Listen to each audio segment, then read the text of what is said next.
mudahema kubana natwe mumeze mute? Imana ikomeze kubaha umugisha kandi ikomeze kubashyigikira. Uyu munsi tugiye kurebera hamwe amahame icumi abakobwa benshi bagenderaho. Ni amahame icumi abakobwa benshi bagenderaho. Hari igihe abasore rero bagera gutya bakabona abakobwa bakagira ngo nta ntego bagira cyangwa se nta mahame bagira, ariko ndagira ngo mbwire yuko abakobwa burya nabo bagira amahame nk'uko abagabo cyangwa se abasore bagira amahame.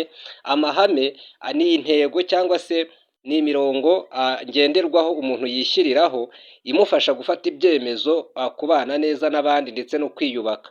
Ku bakobwa rero aya mahame barayakoresha cyane kandi aba ari ingenzi cyane ku buzima bwabo. Muze tubane tugirane ibihe byiza. Kuri mikoro ni Justin Niyonsaba, cano ni amahumbezi nk'ibisanzwe. Dushimira cyane abakoze subscribe, abakora share, abakora like, abakora comments. Rwose ni iby'igiciro kuri twe kandi turabashimira cyane uburyo mudahema kugaragaza ko mubana natwe igihe cyose.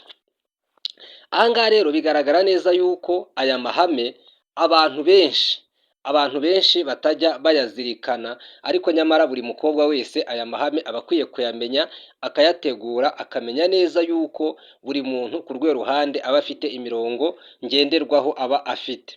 80% rero by'uburere ababyeyi cyangwa se umuryango w'umukobwa nibyo bituma umukobwa agira amahame akomeye. Nanone 60% ni umuco n'aho yakuriye nibyo bituma agira amahame kandi akayagenderaho. 50% ni ubunararibonye cyangwa se ibyamubayeho nabyo bigatuma afata ingamba cyangwa se akagira amahame agenderaho. 40% ni inshuti n'imibereho ya buri munsi nabyo bimufasha gushyiraho amahame ndetse no kuyagenderaho.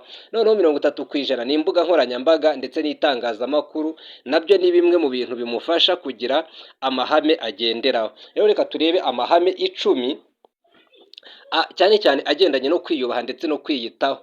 Ni ukuvuga ngo ni amahame icumi buri mukobwa wese agira ajyanye no kwiyubaha ndetse no kwiyitaho. Ihame rya mbere ni ukwiyubaha cyangwa se self respect.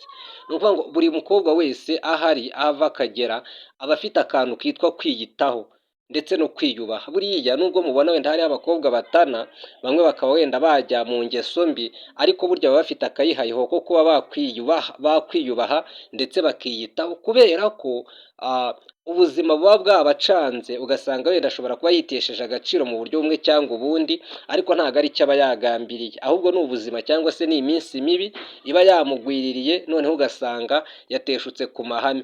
Ariko ihame burya rya buri mukobwa wese ni ukwiyubaha. Arabikunda cyane kuba nta muntu wamuvogera, kuba nta muntu wamwinjirira, kuba nta muntu wamusuzugura, kuba nta muntu wabasha kumufata biraho. Rero buri mukobwa wese arabikunda. Iri hame ni ihame rya mbere buri mukobwa wese azirikana kandi akaritekerezaho. Ihame rya kabiri ni uko utemera gusuzugurwa. Buriya aho umukobwa ava akagera ntabwo yemera gusuzugurwa. Niyo mpamvu niyo umugore amaze gushaka ntabwo yemera umuntu umusuzugurira umugabo.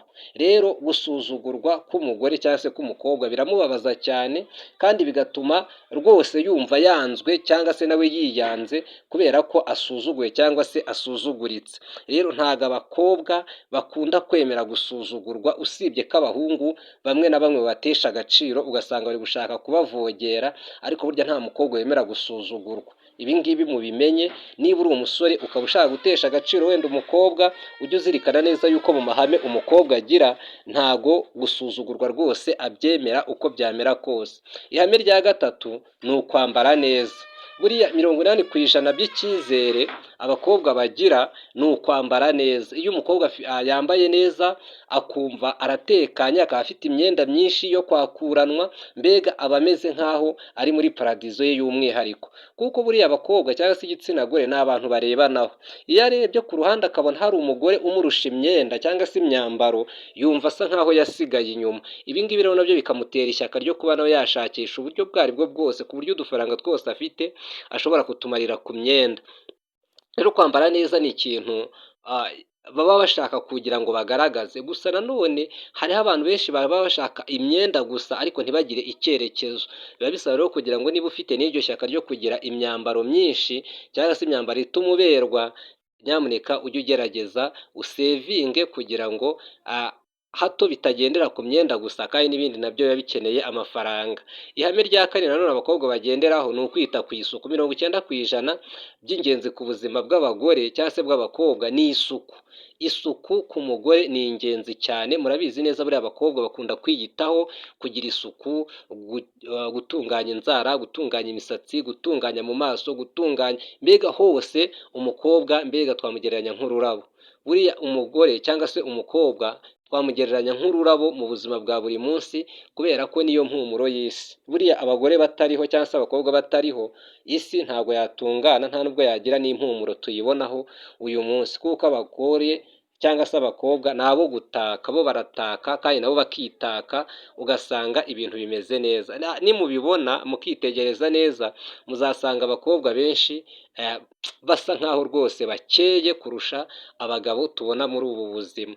Rero ihame ry'isuku ni ikintu bitaho cyane, niyo mpamvu iyo uri umugabo cyangwa se uri umusore ugashyigikira uwo mukobwa mu kwiyitaho ndetse no kugira isuku mu buryo bwiza, birushaho kumufasha cyane. Ihame rya gatanu abakobwa benshi bagenderaho ni uguharanira isura nziza. Guharanira isura nziza ku bakobwa ni ingenzi kubera ko abakobwa ni umutako nk'uko twabibonye. Ubwo byumvikane neza yuko haba mu maso, mu mutwe baba bashaka kugira ngo bagaragare neza ku buryo umuntu ubabonye abona rwose bafite gahunda. Namwe muzabibone iyo umukobwa yacupiye cyangwa se ugasanga atiyitaho, usanga koko agayitse cyane, usanga agayitse cyane cyane iyo atiha umwanya wo kwiyitaho ndetse no kwigirira isuku. Rero bisaba kugira ngo buri mukobwa wese agire igihe cyo kugira isuku ndetse no kwiyitaho, ku buryo bwo kugira isura nziza, yaba mu byo yisiga, mu byo arya, muri siporo akora, burya ni uburyo bwo kugira ngo agire isura nziza kandi biramufasha cyane, usanga ari n'ubusirimu. Gusa nanone ntabwo ari ibintu byo gusa nkaho agumamo gusa, ahubwo akwiye gutekereza n'ibindi, ariko n'ibyo nabyo ntabyibagirwe. Ihame rya gatandatu rero abakobwa benshi bakunda gukora ni ukwirinda ibintu byangiza ubuzima. Buriya buri mukobwa wese nubwo tubona hariho abagenda bakanywa kokayine, abandi bakanywa izindi nzoga zidakwiriye, ariko burya ntabwo ari byo bintu baba barahisemo. Nk'uko twabibonye, hari igihe ubuzima n'imikurire y'umuntu ishobora kugira uruhare mu myitwarire mibi tumubonamo uyu munsi, ariko atari byo yagambiriye. Ugasanga wenda umuntu ni indaya, ugasanga wenda umuntu ashobora kuba akora ibindi bintu bidakwiriye, ariko nyamara atari byo yahisemo, ahubwo ari ubuzima yisanzemo. Rero abakobwa benshi aho bava bakagera birinda ibintu byabangiriza ubuzima. Ihame rya karindwi, buri mukobwa wese aba ashaka kwimenya ndetse no kumenya intego ze. Ni ukuvuga ngo aba ashaka kwimenya, akisobanukirwa, akamenya ngo intego zanjye ni izi ngizi kandi akagerageza kuzubahiriza. Rero uyu mukobwa wari ingenzi cyane, kandi buri mukobwa wese arabitekereza, usibye ko hariho nyine ababura uburyo ugasanga bamwe batangiye gutana, ariko n'uwatanye nawe akwiye kumva izi nama akamenya neza ko kwimenya ndetse no kwiyitaho cyangwa se kumenya intego aricyo kintu cy'ingenzi kuri buri mukobwa wese. Ikintu cya munani nanone buri mukobwa wese agira ihame ni uko udapfa kwemera buri wese. Buriya abakobwa bagira akantu keza cyane ko kutemera buri wese, ahubwo bagashaka kurobanura ndetse no gutoranya. Rero hariho abakobwa benshi baba bavuga bati ngewe ntabwo nakwemera uriya musore, afite izi kondisiyo zidakwiriye, ugasanga abantu benshi bari kumuseka bavuga ngo azagumirwa. Nibyo ashobora kugumirwa niba abikorana ubwirasi, ariko niba abikora kubera ko afite intego yishyiriyeho, bishobora kuzamubera byiza kandi bikamuhira. Ihame rya cyenda rero abakobwa benshi bakunda kugenderaho ni ukwirinda amagambo mabi. Burya abakobwa nubwo tuvuga ngo ni abanyamagambo, ariko hariho abakobwa benshi badakunda amagambo mabi ndetse no gusebanya, ndetse ugasanga igihe icyo ari cyo cyose ashaka guharanira amahoro hagati ye na bagenzi be. Rero abakobwa benshi ibintu byitwa amagambo mabi barabyirinda. Ihame rya 10 mu byo twabategura ari naryo rya nyuma, abakobwa benshi bakora bizera ubushobozi bwabo. Abenshi ubushobozi bwabo barabwizera, bazi neza ko bakora ibintu byinshi kandi mu gihe gito kandi bakabikora neza. Rero kwizera ubushobozi bwabo nabyo ni ingenzi cyane, kuko umukobwa utizeye ubushobozi bwe nawe ashobora kwandavura, ugasanga ibintu bitamubaniye neza. Rero aha ngaha bigaragara neza yuko umukobwa wize kwiyubaha ashobora kwanga umubano umutesha agaciro nubwo yaba akeneye amafaranga. Byumvikane ntabwo yitesha agaciro ngo ni uko amafaranga wenda yayabuze akaba yabonye, ibi ngibi ntabwo abikora. Reka tubashimire inshuti mudahema kubana natwe. Uyu munsi twavuga ku ntego 10 cyangwa se amahame 10 abakobwa benshi bakunda kwishyiriraho kandi abafasha mu buzima bwa buri munsi. Niba hari icyo wishimiye ushobora gukanda like kandi ushobora gukanda subscribe ugafungura n'inzogera niba wifuza yuko video y'ubutaha yakugeraho mu ba mbere, kandi ushobora kuba sharinga kino kiganiro ku nshuti n'abavandimwe, watwandikira igitekerezo muri comment kugira ngo turusheho gusangira amakuru. Kuri mikoro ya Justin Niyonsaba naho ubutaha.